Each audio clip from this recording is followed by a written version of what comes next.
So we're in the bush at the moment, and we're sitting here in the environment where we're going to be holding the Empowering Men's Sexuality workshop. Yeah. And I'm sitting here with Graeme Salvetti, and we're having a discussion about men's sexuality.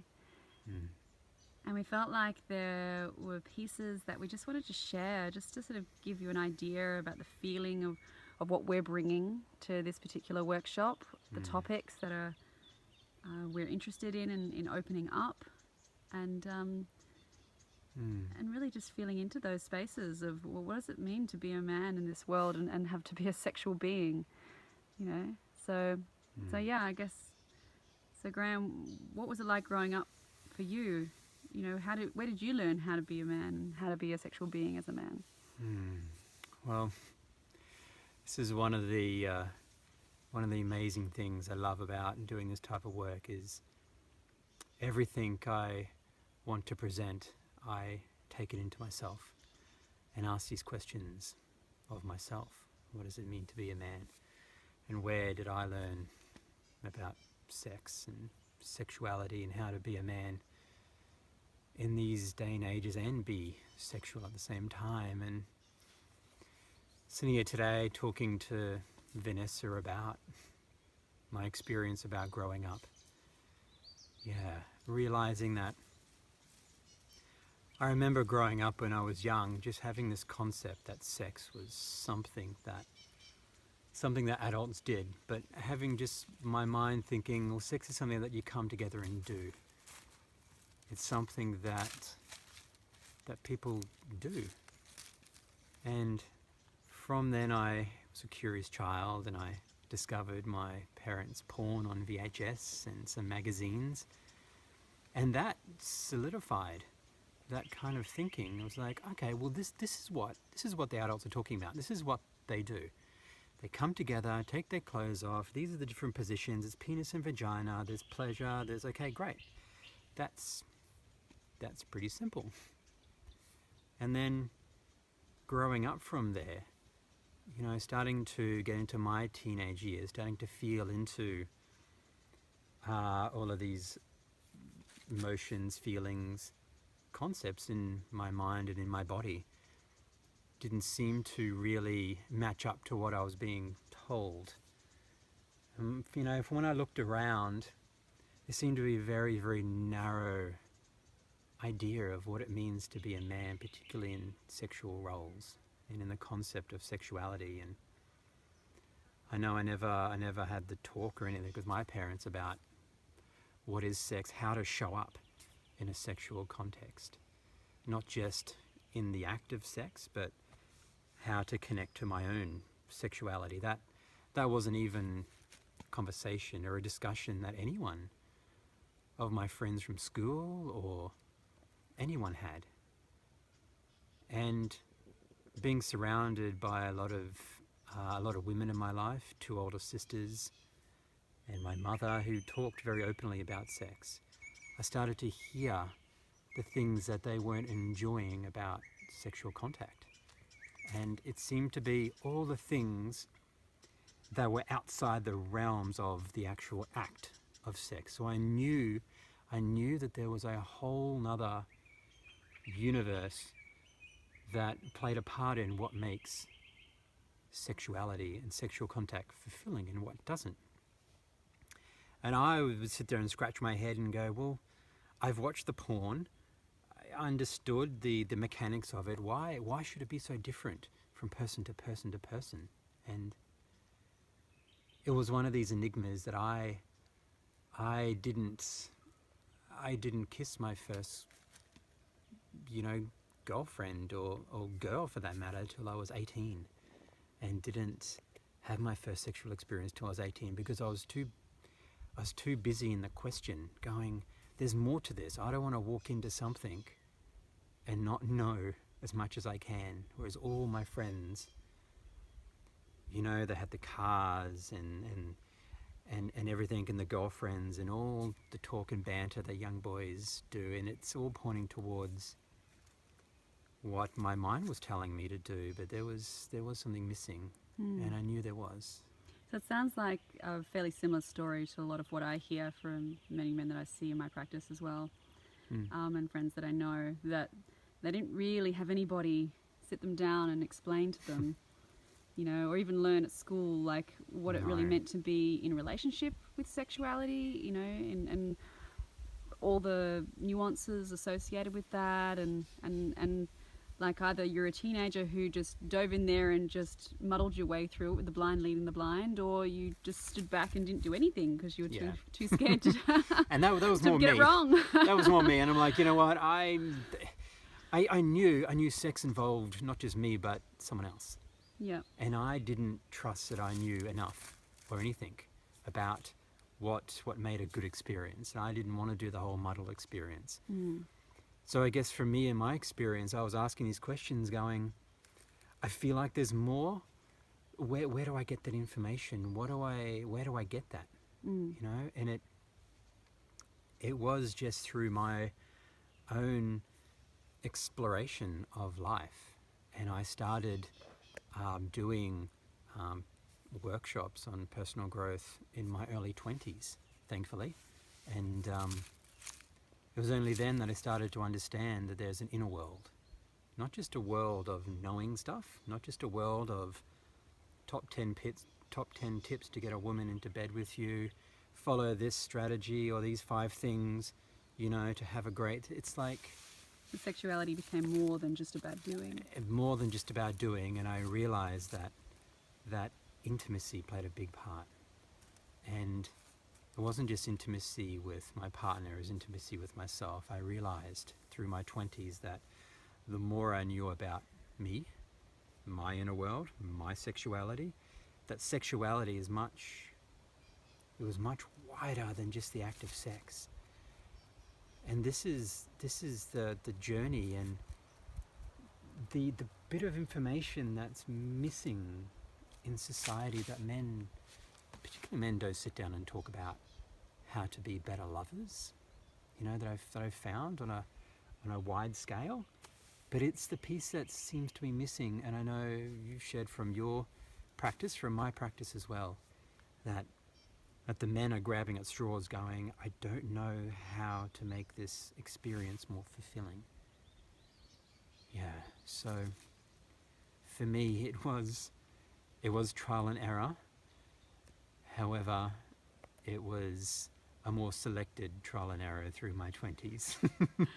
So what I'm really feeling is a lot of this is inspiration for the kind of space that we're actually going to be holding. Yeah. And that we're offering this space for men to really get what maybe they didn't get, you know, when they were teenagers, as that place where people can sit down and have the conversation with other men and share their experiences, share their fears, share their failures, and share their joys and their passion and their pleasure as well, just to hear it, to normalize it, you know, and to Absolutely. expand their awareness, some learning, some education, some missing pieces. So this is the part of my passion that goes, well, if you didn't get it, and there's so many men out there looking for it, where do they get it? And it's like, well, maybe it's here, maybe it's now.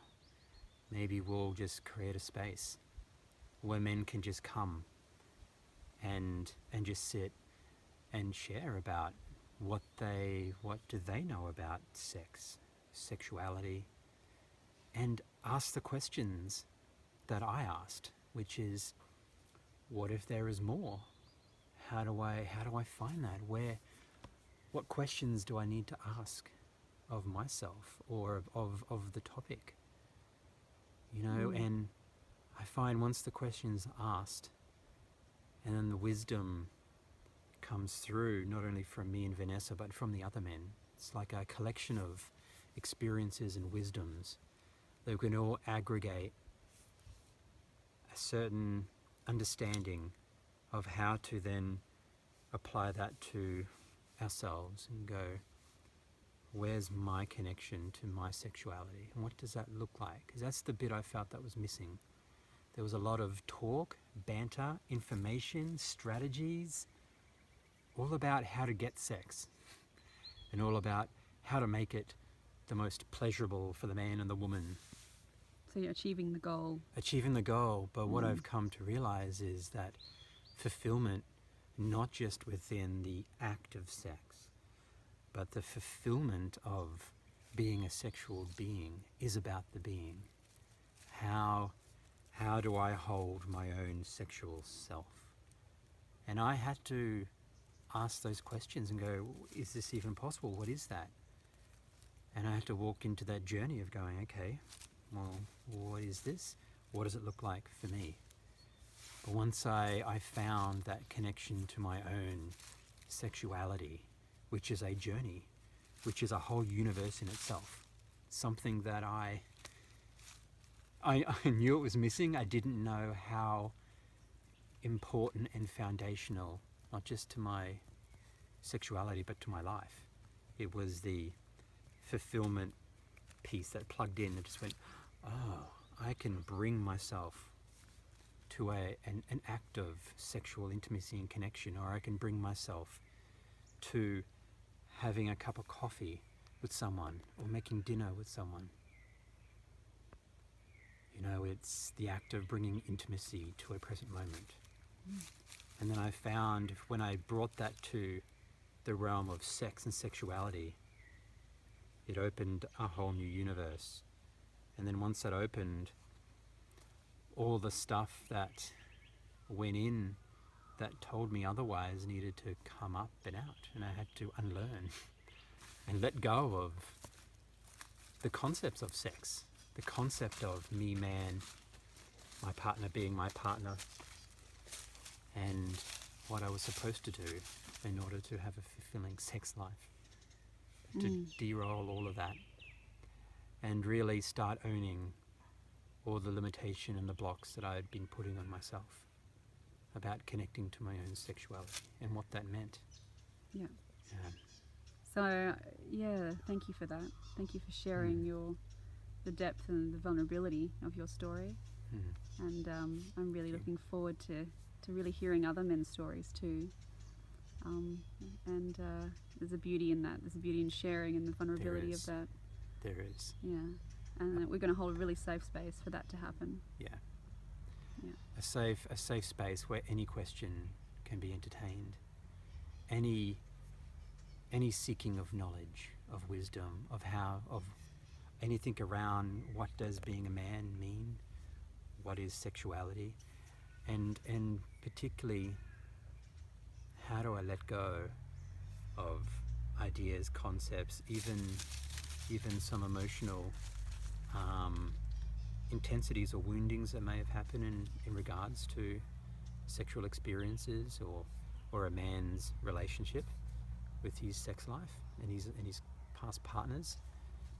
How do we release those emotional pains, hurts, and some blockages to do? It could be psychological blockages, it could be emotional blockages, but yeah, creating a space where men can come together and expand each other's individual paradigm around what it means to be a sexual man in today's times. And it sounds like with all those skills and extra knowledge and learning, that they can design that, and with conscious choice about who they want to be in the world and what kind of man they want to be as a sexual being, how they want to express that, and who they want to engage with that.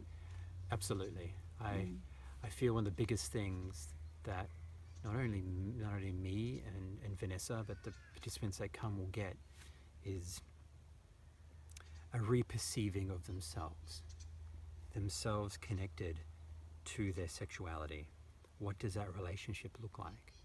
And speaking from my experience, once I did that, then I could perceive the rest of my life through that. And my connection to my sexuality then affects everyone basically that comes into my sphere. Yeah, all parts of my life seem to be touched by my connection to myself, connection to my essence, or to my own, I guess you could say, self-acknowledged radiance.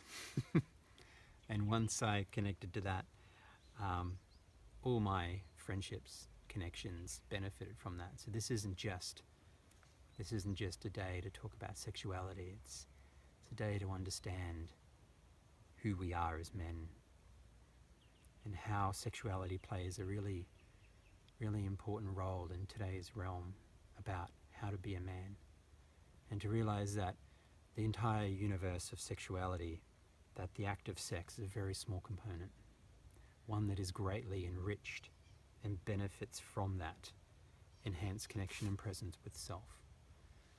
But my entire life has been touched by my connection to myself. That's what I want men to be able to come and walk away and go, wow, I know more of me now. And anyone that comes across my path now will see that and feel that. Okay.